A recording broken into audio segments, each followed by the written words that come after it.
Ана Абай атамыздың басқа бір өлеңінде айтады, мақтан басқа мақтанып деп жүріп пысықпыз дейді. Мақтан басқа мақтанып жүрсің да, мақтанатын дүниең жоқ. Бірақ Абай атамыз айтады, мақтанатын болсаң бірақ нәрсемен мақтан дейді. Ғылым таппай мақтанба дейді. Мақтанатын дүниең болса, мақтанарсың. Бірақ негізі бізде, мен қоғамда осы мақтануға қатысты бір нәрсе айта салайын. Бізде намазхандардың арасында, бауырлардың арасында ғибадат, құлшылық пен мақтану деген нәрсе қатты белең алып бара жатыр. Ғибадат, құлшылық пен мақтану. Кеше бір апай қатты айқайлап ренжіп интернетке айқайлап шығып жатыр да. Ораза ұстасыңдар өздеріңе дейді да.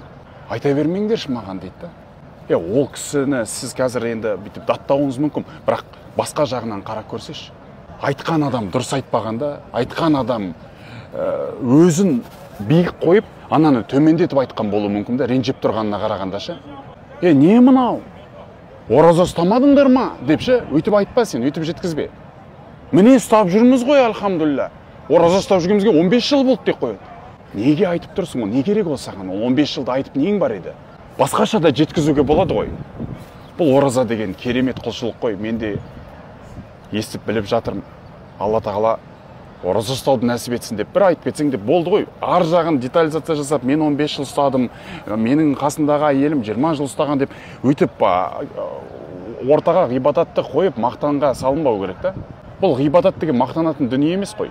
Сіздер білесіздер ма, ертең жәннатта адамдар ғибадаттарымен мақтанады екен да. Ол жақтан мақтануға болады екен да онда. Мына жақтан мақтанбай ақ қойсаңыз болады да. Адам дүниеден өткеннен кейін өзі айтады бұл әңгімелерді. Бауырымыз арамызда жүріп намаз оқитын еді, бірге ауыз ашатын еді деп айтады. Бірақ сен өзің айтып қойма да. Өйткені Алла үшін жасалған нәрсе, Құранда айтқандай, көтеріліп кетеді дейді сол мезетте.